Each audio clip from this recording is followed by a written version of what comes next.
안녕하세요. 대업에서 반도체 업종과 IT 산업 담당하고 있는 임주성입니다. 자, 4월 11일 SF 반도체 리뷰 진행해 보도록 하겠습니다. 제가 현재 오전에 지금 촬영을 하고 있어서 이제 장 마감 이후면은 또 가격 변동이 어느 정도 있을 수 있겠지만 최대한 주가와 좀 직접적인 내용보다는 현재 시장 상황에서 주가에 영향을 미칠 수 있는 요인들 위주로 한번 오늘은 영상에서 말씀드려보려고 합니다. 그래서 어제 저녁에 간만에 이슈 있었던 이제 금리 이야기 가지고 또 얘기를 한번 또 해보려고 하고요. 그리고 이제 앞으로 이제 중장기적으로 봤었을 때 SF 반도체가 상승할 수 있는 테마라고 해야 될까요? 그 부분이 어떤 부분으로 갈 수 있을지에 대한 이야기, 그리고 마지막으로 오늘 내일이 중요한 이유라고 한다면은 당연히 이제 차트적인 부분이 되겠죠. 그래서 그 부분까지 마무리해서 말씀드리려고 하니까 좋아요, 구독 한 번씩 눌러주시고 SF의 반도체 영상 저와 함께 꾸준하게 시청해 주셨으면 감사하겠습니다. 자, 먼저 금리 관련해서 뉴스 기사 보면서 한번 말씀드려보도록 하겠습니다. 결국에 제가 생각했던 것보다는 좀 빠른 시점에 시장에 좀 충격이 오긴 했는데, 예전부터 제가 말씀드렸던 부분이 6월에 금리 인하를 이제 가능성이 높았었는데 인하하기 힘들 것 같다. 그래서 이때 시장에 충격이 올 것 같으니까 좀 대비를 하자라고 했었는데 저는 제 생각보다 좀 이른 시점에 오늘에서야 시장이 좀 충격을 왔다라고 좀 말씀드릴 수 있을 것 같고 CPI가 이렇게 이번에 이렇게 크게 좀 높게 나올 줄은 저도 좀 생각지는 못했습니다.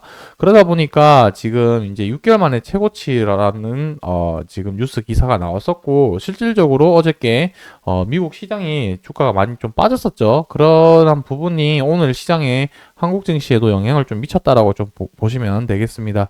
그래서 지난해 9월 이후에 6개월 만에 가장 높은 수치로 나왔었고 이 부분이 좀 중요한 부분이라고 한다면 결국에 금리와 직접적으로 연관이 되어 있기 때문에 그렇습니다.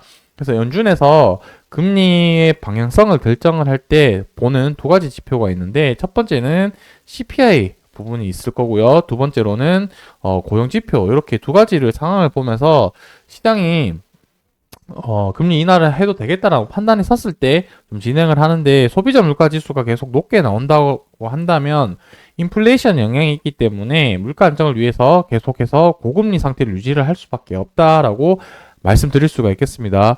그래서 제가 이전에 이 CPI가 좀 계속 영향을 미칠 만한 요소를 말씀을 드렸었는데 유가를 계속 말씀을 드렸었죠. 이 유가 가격이 지금은 거의 90달러 향해서 가고 있는데 일반적인 상황에서는 70에서 80달러 사이에 이 가격이 유지가 되어야지 안정권이다라고 말씀드릴 수 있을 것 같고, 계속해서 80달러를 윗돌면서 이 부분이 CPI에 영향을 줄 거다. 결국에 이 CPI 압박 때문에 금리 인하를 할 가능성이 좀 낮지 않겠냐라고 해서 저는 6월 달에 이제 금리 인하를 좀 부정적으로 봤었었고, 이 부분이 실질적으로 지금 확률로 데이터적으로 봤을 때도 지난주만 하더라도 이게 50% 정도 수준이었었고 2주 전만 해도 70% 정도 수준이었는데 현재는 금리 동결할 확률이 80%로 이제 거의 확정이 되었죠.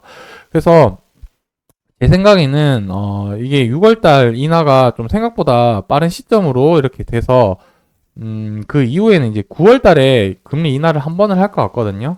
요때 다시 이제 인하 기대감 때문에 주가가 반등할 가능성이 높다라고 저는 생각이 들고, 그래서 어떤 식으로 저는 예상 시나리오를 생각을 하냐면, 현재 지금 이제 인하를 안 하겠다라는 명분으로 시장이 지금 충격이 왔는데, 이 부분도 결국에 시간이 지나면서 바닥을 다지고 안정권에 접어든 다음에 주가가 다시 한번 상승할 수 있는 시나리오도 있겠죠. 물론 하락을 한다면 또 대응을 해야겠지만, 저는 이 확률보다는 9월 달에 이제 인상 또 기대감 때문에 이쪽으로 갈 확률이 저는 높다라고 생각을 하고 있기 때문에 요 바닥을 다지면서 요때 다시 한번 시기를 잡아도 좋지 않을까라고 생각을 하고 있습니다. 자, 그리고 SF의 반도체가 또 수혜를 받을 수 있는 부분이라고 생각되는 부분 말씀을 드리자면은 저는 두 가지 정도라고 생각을 하고 있거든요. 이 두 가지 요소가 하나의 그 테마로 엮일 가능성이 높다라고 생각이 드는데 제가 생각하는 부분은 첫 번째로는 EMCP 부분이랑 그 다음에 두 번째로는 PMIC 요 두 개가 테마가 결국엔 저는 온디바이스 AI로 엮인다라고 생각을 하고 있거든요. 여러분들이 좀 기억을 하시는 포인트는 온디바이스 AI로 수혜를 받을 가능성이 있다라는 정도만 기억을 해 두시면 좋을 것 같고, 이 eMCP라는 거는 결국에 모바일 D램과 낸드 플래시 그리고 메모리 이런 부분들을 한 번에 패키징하는 부분이고, PMIC 같은 경우는 전력 메모리 관련된 부분이라고 보시면 되겠습니다. 결국 이쪽으로 지금 그 공장에서 작업을 하고 있는 부분이기 때문에 그래서 이쪽으로 해서 이제 온디바이스 AI 쪽으로 충분히 수혜 받을 가능성이 있다.